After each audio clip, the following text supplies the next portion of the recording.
Hello दोस्तों, आज हम आ चुके हैं न्यू क्लास के अंदर जिसमें C++ के अंदर ऑपरेटर की पहली क्लास हो चुकी थी, अर्थमेटिक ऑपरेटर। आज जो हम पढ़ाने वाले हैं वो रिलेशनल ऑपरेटर, मतलब दूसरी क्लास है आपकी ऑपरेटर के अंदर। तो ऐसी ही वीडियो और ऐसी ही क्लास अटेंड करने के लिए बने रहे हमारे यूट्यूब चैनल का नाम है हमारा धर्मेंद्र सर 91। और इस चैनल पर सबसे पहले आप फर्स्ट टाइम देख रहे हैं इस वीडियो को या किसी भी क्लास को अटेंड कर रहे हैं, तो सबसे पहले इस चैनल को सब्सक्राइब कीजिए, बेल आइकन प्रेस कीजिए, और जिससे हमारी नोटिफिकेशन सबसे पहले आपके पास आ जाएगी, कोई भी क्लास मिस नहीं होगी। और इस वीडियो को पूरा देखने के लिए बने रहे हमारे क्लास के अंदर, जब भी आपको ये डेटा समझ में आएगा। और हम आपको हर चीज़ प्रैक्टिकली और थ्योरी दोनों ही आपको प्रोवाइड कराते हैं।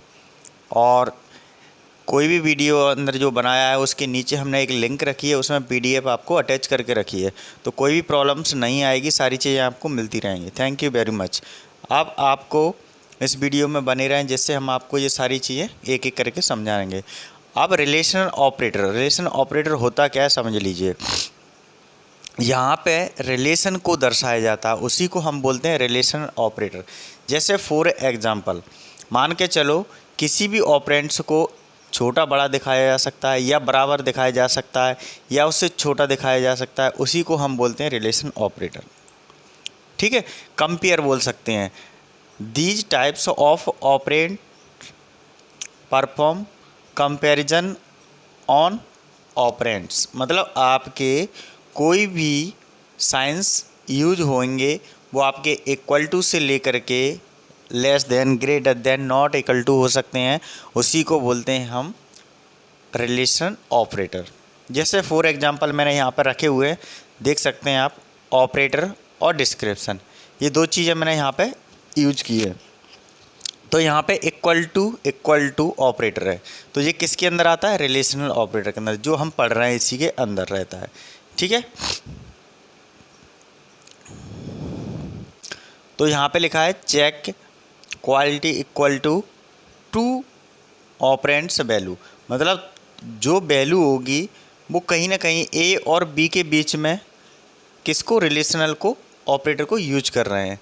ऐसे ही मान के चलो यहाँ पे भी नॉट इक्वल टू, ये नॉट इक्वल टू का दिया हुआ साइन है, तो दो के बीच में, आपके ऑपरेंड्स के बीच में क्या हो सकता है? नॉट इक्वल टू परफॉर्म हो सकता है, या फिर ग्रेटर देन। ठीक है, ग्रेटर देन डायरेक्ट हो सकता है कोई भी वैल्यू को लेफ़्ट राइट देख सकने के लिए। ठीक है, और लेस देन भी हो सकता है डायरेक्ट। ठीक है, वैल्यू छोटी बड़ी करने के लिए। यहाँ पे आपका ग्रेटर होता है बड़ा और लेस देन होता है छोटा, तो यहाँ पे अपन चेक कर सकते हैं किसी भी वैल्यू को। फिर चलते हैं next, greater than equal to, मतलब ग्रेटर जो होगा वैल्यू उसके इक्वल टू भी हो सकता है और लेस देन इक्वल टू भी हो सकता है, दोनों चीज़ें आपकी यहाँ पे यूज हो जाएंगी। तो ये चीज़ें आपको यहाँ पे ऑपरेटर के अंदर ये सारी चीज़ें दिख रही हैं, equal to, not equal to, greater, less than, equal, greater than equal to और लेस देन इक्वल टू, ये सारी चीज़ें अपनी किसके अंदर आती है? रिलेशनल ऑपरेटर के अंदर आती हैं। ठीक है, उसी को हम बोलते हैं रिलेशनल ऑपरेटर। समझ में आ गया? Clear point. अब चलते हैं, ये आपको पॉइंट लिखे हुए बस आपको पढ़ना है और कुछ नहीं। अभी मैं आपको प्रैक्टिकली समझाऊंगा तो आपको सही और क्लियर समझ में आ जाएगा। वैसे आधी चीज़ें समझ में आ गई होंगी। ये सारी चीज़ें क्या कहलाती हैं? आपकी ऑपरेटर, रिलेशन ऑपरेटर कहलाते हैं। ठीक है, जैसे कोई भी वैल्यू दे रहे हैं उसके बीच में कंपेरिजन करना, उसी को हम बोलते हैं रिलेशन ऑपरेटर। ठीक है, अब चलते हैं नेक्स्ट प्रोग्राम। सबसे पहले हम इसमें एक प्रोग्राम बनाते हैं और प्रोग्राम बना करके फिर आपको दिखाते हैं कि किस तरीके से रिलेशनल ऑपरेटर काम कर रहा है और किस तरीके से वर्किंग रहेगी इसकी और किस तरीके से ये प्रोसीजर को डिफाइन करेगा। तो सबसे पहले हम किसके अंदर चलते हैं, इसको मिनिमाइज़ कर लेते हैं। मिनिमाइज़ करके हम C+ प्रोग्रामिंग के अंदर पहुँचते हैं। ये हमारा C+ प्रोग्रामिंग रखा है डेस्कटॉप पे, इस पर डबल क्लिक करते हैं और इग्नोर कर देते हैं, और यहाँ से हम विंडो को ओपन कर लेते हैं। फाइल के अंदर जाके न्यू फाइल ले लेते हैं। न्यू फाइल ले करके इस विंडो को बड़ा कर लेते हैं, जिससे क्या है, जूम विंडो पे हमारा पूरा सही प्रोग्राम रन हो जाएगा। अब इस प्रोग्राम को हम यहाँ से इंक्लूड करके बनाते जाते हैं 1 बाय 1, और आप इस वीडियो में बने रहें जिससे हमें कोई भी दिक्कत नहीं आए, जिससे आपको ये डेटा सही समझ में आता जाए। ठीक है, तो हम यहाँ पे प्रोग्राम बनाते हैं और आप देखते जाइए, फिर रन करेंगे, आपको पूरा दिखाएंगे एक एक करके वैल्यू के अंदर। तो सबसे पहले हम प्री फंक्शन को डिफ़ाइन कर लेते हैं। ठीक है, has include input output stream dot H, header file से मैंने अटैच कर दिया। देन उसके बाद यहाँ पे हैज़ इंक्लूड दोबारा इंक्लूड कर लेते हैं कॉनियो डॉट एच से, CONIO conio CONIO conio dot H. तो इस तरीके से हमारा ये डिफाइन हो जाएगा हेडर फाइल। अब चलते हैं इंट। ठीक है, इंट के अंदर मैंने मेन फंक्शन ओपन कर लिया है, कर्ली ब्रेसेस ओपन कर दिया है। देन उसके बाद हम कर्ली ब्रेसेस ओपन किया, देन उसके बाद हमारा अब वैल्यू इंट के साथ में हमने वैल्यू असाइन किया ए इक्वल टू जैसे हमने रखा यहाँ पे 11 और इस लाइन को हमने फिनिश कर लिया। दूसरा रखा इंट बी वैल्यू लिया और इक्वल टू लिया, इक्वल टू के बाद 5 को हमने असाइन कर लिया, सेमीकोलन से फिनिश कर लिया। तो कंटिन्यू इस तरीके से हमारा प्रोग्राम्स बनता चला जाएगा और बने रहिए इसमें, ताकि हम आपको बता पाएंगे सही प्रॉपर तरीके से। कर्ली ब्रेसेस ओपन हो गया, उसके बाद देन एंटर किया, एंटर करने के बाद थोड़ा सा स्पेस, इसके बाद सी आउट और bracket open inverted equal to 11 और comma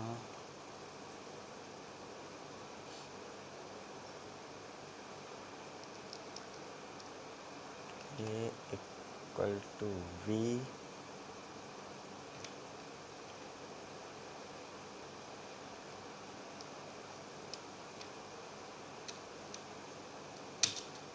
B is true, TRUE true inverted, और यहाँ से हमने इसको एंड लाइन दे देते हैं, जिससे क्या होगा लाइन को ब्रेक कर देगा।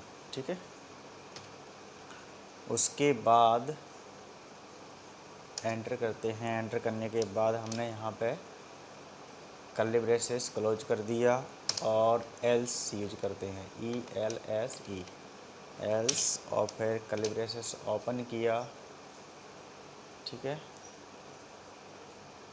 फिर हमने कर्ली ब्रेसेस ओपन किया, ओपन करने के बाद सी आउट लिखेंगे,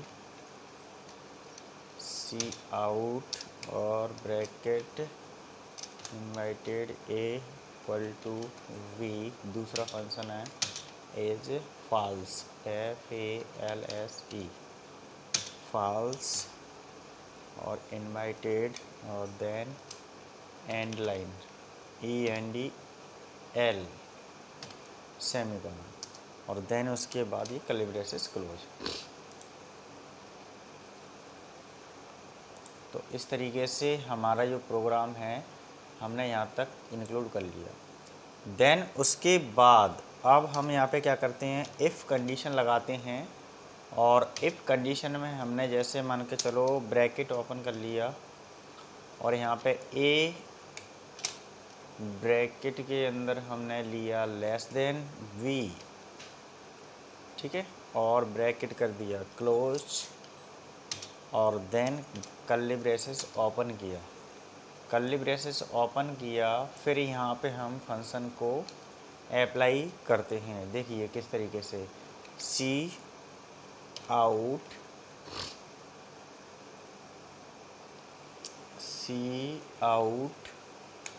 ब्रैकेट ओपन, उसके बाद inverted A less than V is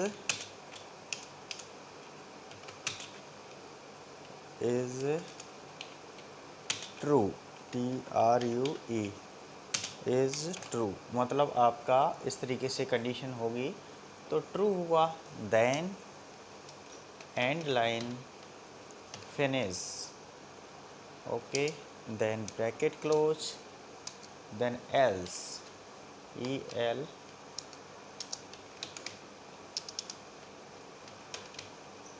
else फिर bracket open curly braces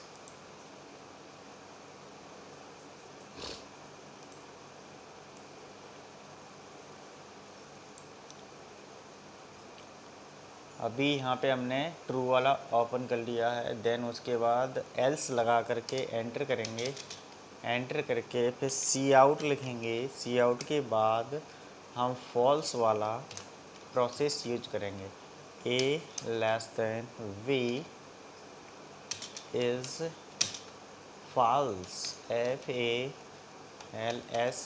false and invited, then end line, then semicolon. तो यहाँ तक हमारा प्रोग्राम बन चुका है और देन उसके बाद कर्ली ब्रेसेस क्लोज। और उसके बाद हम लेते हैं नेक्स्ट इफ़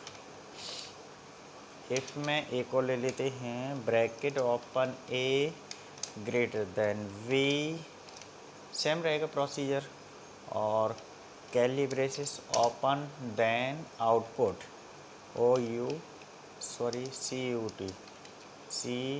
COUT, क्योंकि सी आउट अपन को प्रोग्राम को रन करने के लिए प्रिंट देने के लिए किया जाता है।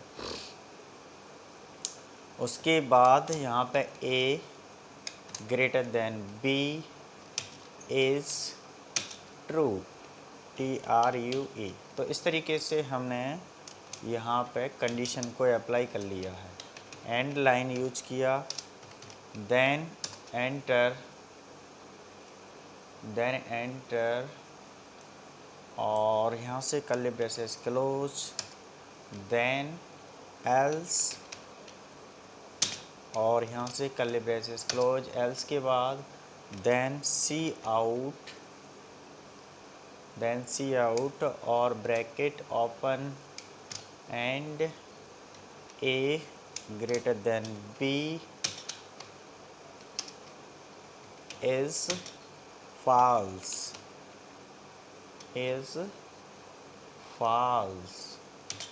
then end line,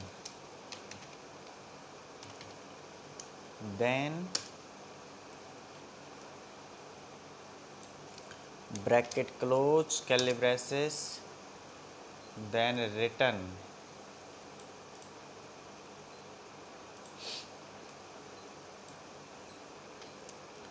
RETURN, then return 0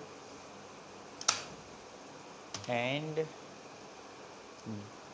semicolon, then bracket curly braces. तो इस तरीके से हमारा ये प्रोग्राम बन चुका है और यहाँ से हमने ये प्रोग्राम बना लिया है पूरा प्रॉपर तरीके से।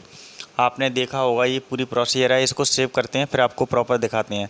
तो सेव करने के लिए प्रोग्राम्स को कहाँ पे जाना होता है, सबसे पहले फाइल के अंदर जाना होता है। फाइल के अंदर जाते हैं फिर सेव पे क्लिक करेंगे तो यहाँ पे अपना सेव कंडीशन ओपन हो जाता है और .CPP आपको एक्सटेंशन होता है इसलिए हटाना नहीं है इसको।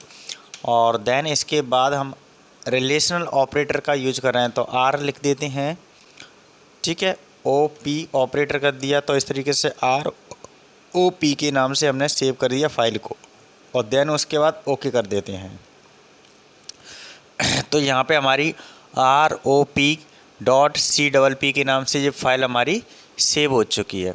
अब इसको कंपाइल करके देखते हैं कि यहाँ पे कोई एरर तो नहीं आ रहा है कोई प्रोग्राम के अंदर। तो फाइल के अंदर पहले कहाँ जाएंगे, मेन्यू बार के अंदर आपको कंपाइल करेंगे या Alt F9। जैसे ही एंटर प्रेस करेंगे तो यहाँ पे आपको दिखाई दे रहा होगा कि यहाँ पे कोई भी एरर शो नहीं कर रहा है। बिल्कुल प्रोग्राम जो सही बनाया है वो बिल्कुल प्रॉपर तरीके से बन के आया है। तो इस तरीके से हमारा जो डेटा है वो प्रॉपर वर्किंग कर रहा है। देन इसके बाद एंटर करेंगे।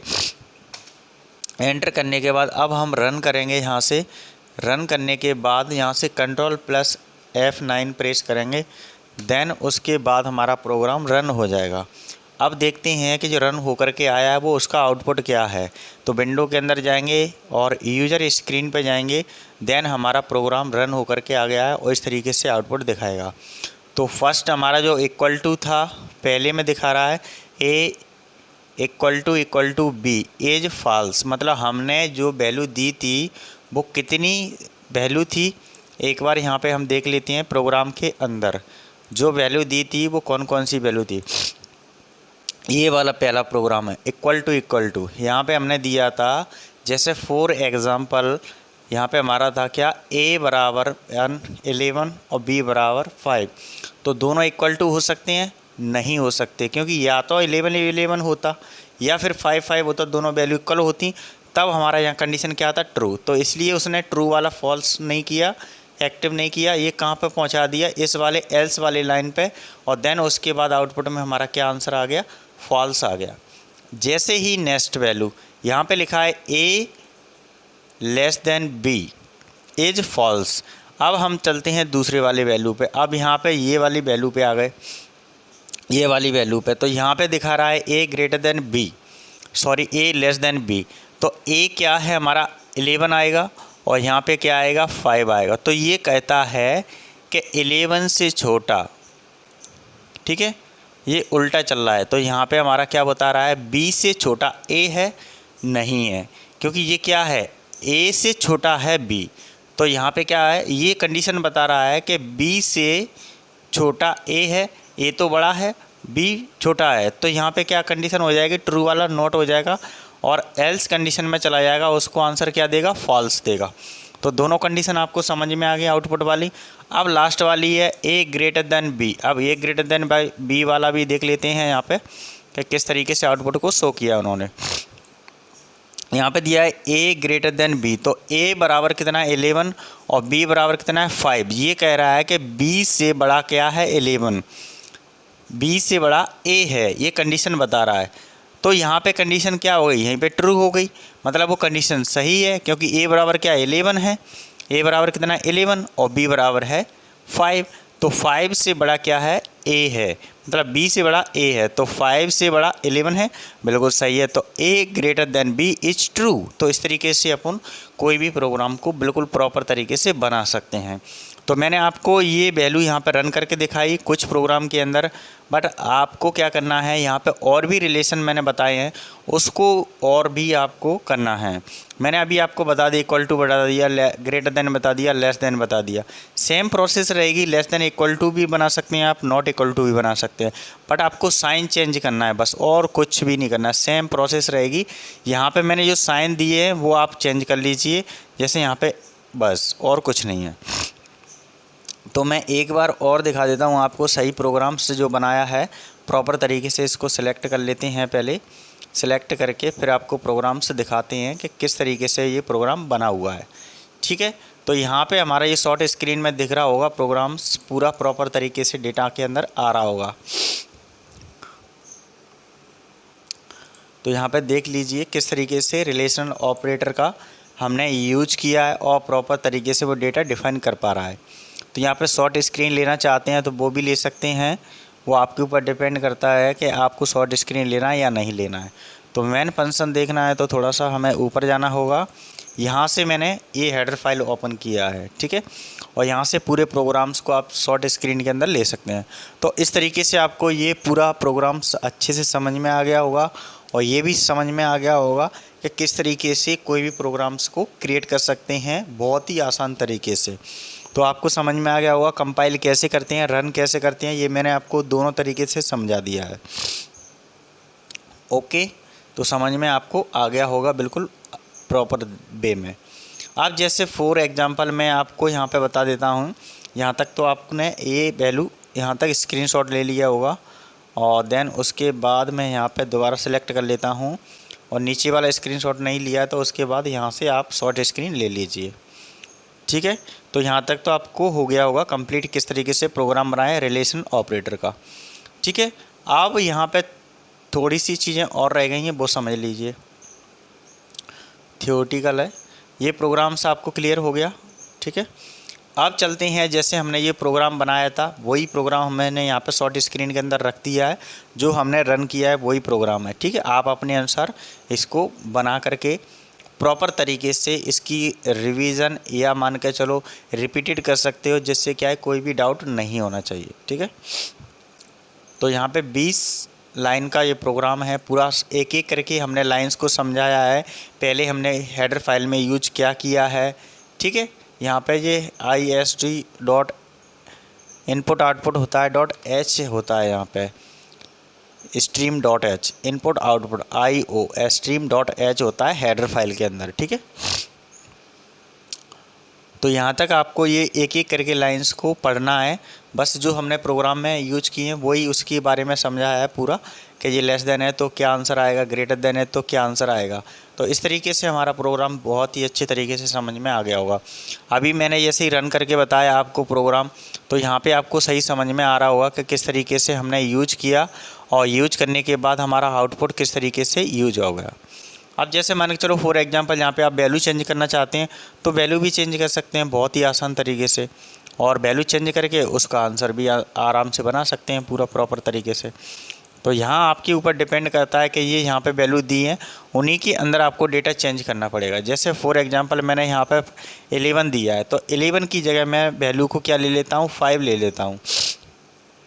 और यहाँ पे भी मैं क्या कर लेता हूँ, 11 की जगह मैं क्या ले लेता हूँ, 5 वैल्यू को मैंने इनपुट करा लिया यहाँ पे, ठीक है। और उसके बाद मैं यहाँ पे प्रोग्राम्स को सेव कर लेता हूँ दोबारा, फाइल में जा कर के इस प्रोग्राम को सेव कर लेते हैं। सेव हो चुका है, बट मैंने वैल्यू को चेंज कर दिया है। आपने देखा होगा A बराबर पहले 11 था, अब मैंने 5 और B बराबर भी 5 रख दिया है।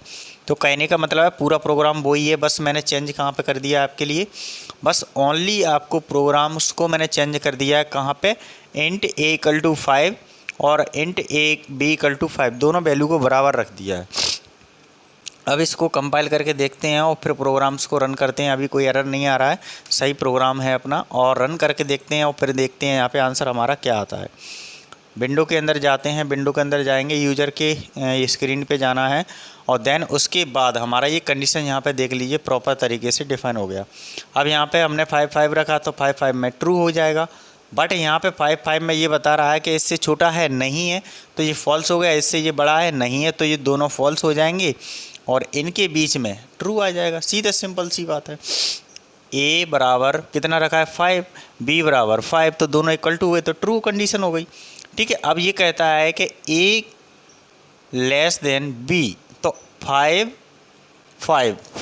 A से B से A छोटा है नहीं है ना, A से B छोटा है नहीं है, तो ये फॉल्स हो गया कंडीशन। ऐसे ही आपका ग्रेटर देन है, तो ये कह रहा है कि 5 से 5 बड़ा है नहीं, तो इसमें क्या हो गया, फॉल्स हो गया। तो इस तरीके से कंडीशन आप चेक कर सकते हैं बिल्कुल प्रॉपर तरीके से। तो आज की क्लास में आपको समझ में आ गया होगा कि किस तरीके से हमने रिलेशनल ऑपरेटर का प्रयोग करके और पूरा प्रोग्राम्स बनाया, और जो आपके कुछ पॉइंट्स रह गए हैं वो आपके होमवर्क के लिए, ये आपको खुद बना करके कमेंट में आपको दिखाना होगा। यहाँ पे ये रिलेशनल ऑपरेटर है, मैंने यहाँ पे कुछ छोड़ दिए गए हैं, जैसे मैंने इक्वल टू यूज किया है, ग्रेटर देन और लेस देन, और ये आपको बना के दिखाना है, ये less than equal to, greater than और नॉट इक्वल टू, बस इतना आपको बना के दिखाना है, बाकी तो मैंने बना के दे दिया है आपके लिए। Thank you very much. फिर मिलते हैं नेक्स्ट वीडियो में। जब तक सारी वीडियो को वॉच करते रहें और देखते रहें, जिससे हमें उत्साह बढ़ता है ऐसी वीडियो बनाने का।